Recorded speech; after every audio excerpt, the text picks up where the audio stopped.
महाभारत के महाप्रतापी योद्धा कैसे बने खाटू श्याम, कैसे हुई उनके मंदिर की स्थापना, आखिर क्यों बार्बरिक महाभारत के युद्ध में भाग नहीं ले पाए, क्यों श्री कृष्ण ने उनसे उनका शीश भी भिक्षा में मांग लिया, कैसे बार्बरिक के कटे हुए शीश ने पांडवों का घमंड तोड़ा और कैसे हुए खाटू वाले बाबा के मंदिर की स्थापना। जानने के लिए वीडियो के आखिर तक बने रहें और नए हैं तो चैनल को सब्सक्राइब करके बेल आइकन को प्रेस जरूर कर लें ताकि हमारी आने वाली वीडियो की नोटिफिकेशन आपको समय से मिलती रहे। दोस्तों, खाटू श्याम को कलयुग का देवता माना जाता है, साथ ही इन्हें बेसहारों का सहारा भी कहा जाता है। ऐसा माना जाता है कि बाबा के दर पर जो भी दुखियारा आता है, बाबा उन्हें सभी मुश्किलों से पार कर देते हैं।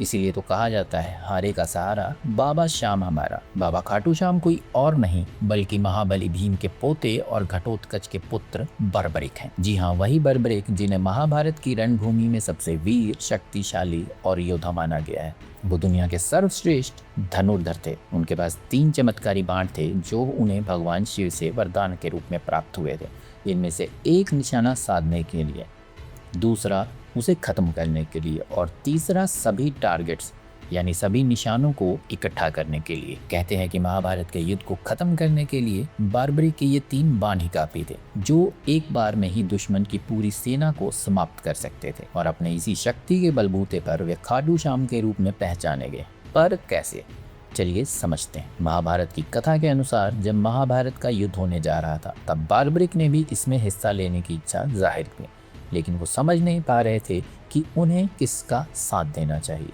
क्योंकि उन्होंने प्रण किया था कि वो हमेशा हारने वाले पक्ष में ही रहेंगे ताकि विजय होते पक्ष को एक ही झटके में हरा सकें। लेकिन यहाँ तो वो खुद कशमकश में थे।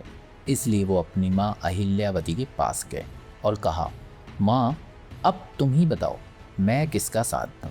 इस सवाल पर उनकी माँ ने कहा कि कौरवों के साथ तो विशाल सेना है, स्वयं भीष्म पितामह उनके साथ हैं, गुरु द्रोणाचार्य भी हैं, कृपाचार्य, अंगराज, कर्ण जैसे कई महारथी हैं, तो पांडवों की हार तो निश्चित है। यही सोचकर माँ अहिल्यावती ने बर्बरिक से कहा कि जो हार रहा हो तुम उसी का सहारा बनो, इंतजार करो और जो पक्ष हारता हुआ दिखे उसे जिताने की कोशिश करो। बार्बरिक ने भी माँ की बात मान ली और वो रणभूमि में उतर गए। ये ऐलान कर दिया कि वो उस पक्ष की तरफ से लड़ेंगे जो हार रहा होगा। इसके बाद बार्बरिक वहीं एक जगह पर खड़े होकर युद्ध देखने लगे।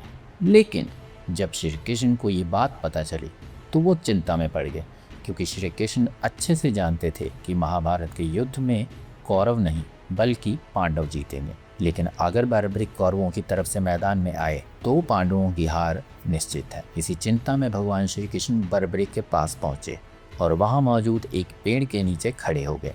श्री कृष्ण ने बार्बरिक से कहा कि अगर वो एक महान योद्धा है, सच में इतने शक्तिशाली है, तो उन्हें इसका प्रमाण देना होगा। बार्बरिक ने भी पूछा, क्या प्रमाण? तब श्री कृष्ण ने कहा कि अगर तुम इस पेड़ के सभी पत्तों को एक तीर से भेद देते हो तो वो मान जाएंगे कि बार्बरिक दुनिया में सबसे बड़े धनुर्धर हैं। श्री कृष्ण की ये बात सुनकर बार्बरिक ने अपनी कला का प्रदर्शन किया और एक तीर पेड़ की तरफ छोड़ दिया जो एक एक करके सभी पत्तों को बेधने लगा। ये देखकर श्री कृष्ण खुश भी हुए और चिंतित में। तभी एक पत्ता उनके पैर के पास आ गिरा जिसे श्री कृष्ण ने अपने पैर के नीचे छिपा लिया। लेकिन पेड़ के सभी पत्तों को बेधने के बाद बार्बरिक का तीर श्री कृष्ण के पैर के पास आकर रुक गया और बार्बरिक ने कहा, हे प्रभु, कृपया अपना पैर हटा लीजिए। आपके पैर के नीचे एक पत्ता है और मैंने तीर को पत्तों को बेधने का आदेश दिया है, आपके पैर को नहीं। ये सुनकर श्री कृष्ण बार्बरिक की शक्तियों से बेहद प्रसन्न हुए और उन्हें इस बात का यकीन भी हो गया कि अगर युद्ध में बार्बरिक कौरवों की तरफ से उतरे तो पांडवों को हारने से कोई नहीं बचा पाएगा। इसलिए अगली ही सुबह कृष्ण कन्हैया लीला रचने के लिए एक ब्राह्मण का भेष लेते हैं और सीधा पहुंचते हैं बार्बरिक के शिविर के बाहर। बार्बरिक जब शिविर के बाहर निकले तो एक साधु को देख उनसे आशीर्वाद लिया। इधर ब्राह्मण रूपी कृष्ण ने बार्बरिक से दक्षिणा की मांग की। बार्बरिक ने भी पूछा कि उन्हें क्या चाहिए। कृष्ण ने कहा, मैं जो चाहता हूँ वो तुम दे नहीं पाओगे, क्योंकि तुम्हारे अंदर मुझे भिक्षा देने का साहस ही नहीं है। ये सुनकर बार्बरिक ने उन्हें भरोसा दिलाया, अगर एक ब्राह्मण कहे तो वो अपने प्राणों का दान भी दे सकते हैं। इतना सुनते ही श्री कृष्ण ने बार्बरिक के सामने अपनी इच्छा रखी और कहा, मुझे तुम्हारा शीश दान में चाहिए। अब बार्बरिक जो पहले ही उन्हें वादा कर चुके थे, उनके पास और कोई भी रास्ता नहीं था। साथ ही बार्बरिक को अफसोस भी था कि वो अपने दादा, पिता और दूसरे पूर्वजों के काम नहीं आ सके।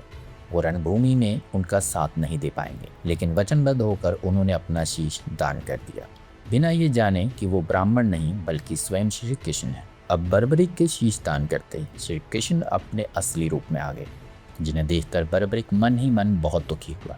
उन्होंने श्री कृष्ण से कहा, मैं भी इस युद्ध में भाग लेना चाहता था, लेकिन शीश दान करने के कारण ऐसा ना हो सकेगा। मैं अपने पूर्वजों के काम ना आ सका, अब मैं ऊपर जाकर अपने पूर्वजों को क्या मुंह दिखाऊंगा। बर्बरिक ने कृष्ण से विनती करते हुए ये भी कहा कि वो इस युद्ध में भाग ना ले सका, कोई बात नहीं, लेकिन वो इस युद्ध को पूरा देखना चाहता है। तब से कृष्ण बोले, दुखी ना हो बर्बरिक, अगर तुम अपना मस्तक दान नहीं करते तो भी अपने पूर्वजों के काम नहीं आते, और इसका कारण है तुम्हारा वचन। शुरू में तुम बेशक पांडवों की सेना से युद्ध करते, लेकिन वादे के कारण कौरव पक्ष को हारते देख उनके साथ जाना पड़ता, जिस वजह से पांडव सेना हारने लगती और तुम्हें फिर से पांडवों की तरफ आना पड़ता। इस तरह ये युद्ध चलता ही रहता और इसका कोई नतीजा नहीं निकलता। लेकिन हाँ, तुम्हारी युद्ध देखने की इच्छा जरूर पूरी हो सकती है। इसके बाद श्री कृष्ण ने बर्बरिक के सर को सींचा और कुरुक्षेत्र के पास सबसे ऊंची पहाड़ी पर रख देते हैं, जहाँ से बर्बरिक पूरा महाभारत का युद्ध देखते हैं और अंत में जीत पांडवों की हो जाती है। लेकिन जीत के बाद पांडव घमंड में चूर हो जाते हैं। वो अहंकार में आकर आपस में लड़ने लगते हैं और खुद को एक दूसरे से बेहतर बताने की कोशिश करते हैं। और जब ये अहंकार अपनी सीमा पार कर जाता है तो वहाँ श्री कृष्ण आते हैं और कहते हैं, तुम्हारी इस समस्या का समाधान अब सिर्फ बर्बरिक ही कर सकता है, जिसने ये पूरा युद्ध देखा है। इस तरह श्री कृष्ण के कहने पर पांचों पांडव उनके साथ बर्बरिक के पास चल पड़ते हैं। देखते ही देखते वो सभी अरावली की पहाड़ियों पर पहुंचते हैं, जहां पर बर्बरिक का सर अभी भी विराजमान था। श्री कृष्ण जब बर्बरिक को पूरा माजरा बताते हैं तो बर्बरिक इस समस्या को सुलझाते हुए कहते हैं, उन्होंने तो पूरे युद्ध में श्री कृष्ण का सुदर्शन चक्र ही घूमते हुए देखा है, जिससे कट कर योद्धा ऐसे गिर रहे थे जैसे कोई पेड़। बर्बरिक के इस छोटे से जवाब ने पांडवों का सारा अहंकार चूर चूर कर दिया। श्री कृष्ण भी बर्बरिक से खुश हुए और उनके काटे हुए सर को वरदान देते हुए बोले, कलयुग में तुम मेरे श्याम नाम से पूजे जाओगे, जो तुम्हारा नाम जपेगा उसका कल्याण होगा और धर्म काम मोक्ष की प्राप्ति होगी। और इस तरह बर्बरिक को एक नया रूप मिलता है खाटू श्याम का, जिन्हें आज यानी कलयुग में पूजा जाता है। खाटू श्याम जी का मंदिर राजस्थान के सीकर जिले में स्थित है। यूँ तो कई जगहों पर खाटू श्याम का मंदिर है, लेकिन सीकर के मंदिर को अद्भुत माना जाता है, क्योंकि इस मंदिर में स्वयं बर्बरिक का वही काटा हुआ सर स्थापित किया गया था, जिसे श्री कृष्ण ने वरदान दिया था। पौराणिक कथा के अनुसार श्री कृष्ण ने बर्बरिक को वरदान देने के बाद उनके शीश को रूपवती नदी में बहा दिया था। कलयुग शुरू होने के बाद ये सर राजस्थान के खाटू गांव में एक ऐसी जगह पर दफन था जिसे कलयुग शुरू होने से पहले किसी ने भी नहीं देखा था। लेकिन फिर ग्रामीणों ने कुछ अजीब सा नोटिस किया। उन्होंने देखा कि एक गाय रोज रोज एक जगह पर आकर खड़ी हो जाती है और वहां आते ही उसके थन दूध देने लगते हैं। ये बात ग्रामीणों ने कुछ दिनों तक नोटिस की और जब कई लोगों ने देखा कि सेम घटना रोज रोज हो रही है तो उनसे रहा नहीं गया। वो समझ गए कि यहाँ ज़रूर कुछ तो है, इसलिए जब उस जगह को हल्का सा खोद कर देखा गया तो वहाँ एक सर दफन था। इससे कुछ दिन पहले ही खाटू के तत्कालीन राजा रूप सिंह चौहान को एक सपना आया, जिसमें उन्हें एक मंदिर के अंदर सर स्थापित करने के लिए कहा गया था। इसलिए जब उन्होंने इस बारे में सुना तो वो समझ गए कि ये वही सर है जिसे मंदिर बनवाकर उसमें स्थापित करना है, और ये और कोई नहीं बल्कि मुरली मनोहर का ही एक रूप खाटू श्याम बाबा है। बस फिर क्या था, राजा ने देर ना करते हुए खाटू श्याम का मंदिर बनवाया और वहां उस सर को स्थापित कर दिया। तब से लेकर आज तक मंदिर में खाटू वाले बाबा को पूजने के लिए भक्तों का तांता लगा रहता है। दूर दूर से लोग मंदिर में खाटू श्याम के दर्शन करने के लिए पहुंचते हैं। बता दें कि मंदिर में शीश की स्थापना कार्तिक एकादशी के दिन की गई थी। ये वही दिन था जब बर्बरिक का जन्म हुआ था। मंदिर के पास एक पवित्र तालाब भी है जिसे श्याम कुंड कहा जाता है। ऐसा कहा जाता है कि इसी कुंड से खाटू श्याम जी का सर बाहर निकाला गया था।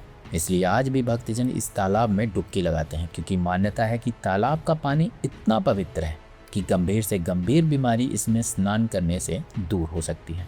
हालांकि आपकी इस बारे में क्या राय है, कमेंट करके ज़रूर बताएं। आज के लिए बस इतना ही। वीडियो पसंद आई तो लाइक शेयर करके चैनल को सब्सक्राइब कर लें और बेल आइकन दबाना बिल्कुल ना भूलें। मिलता हूँ अगली वीडियो में एक नई कहानी के साथ। एक नए टॉपिक के साथ। तब तक के लिए नमस्कार।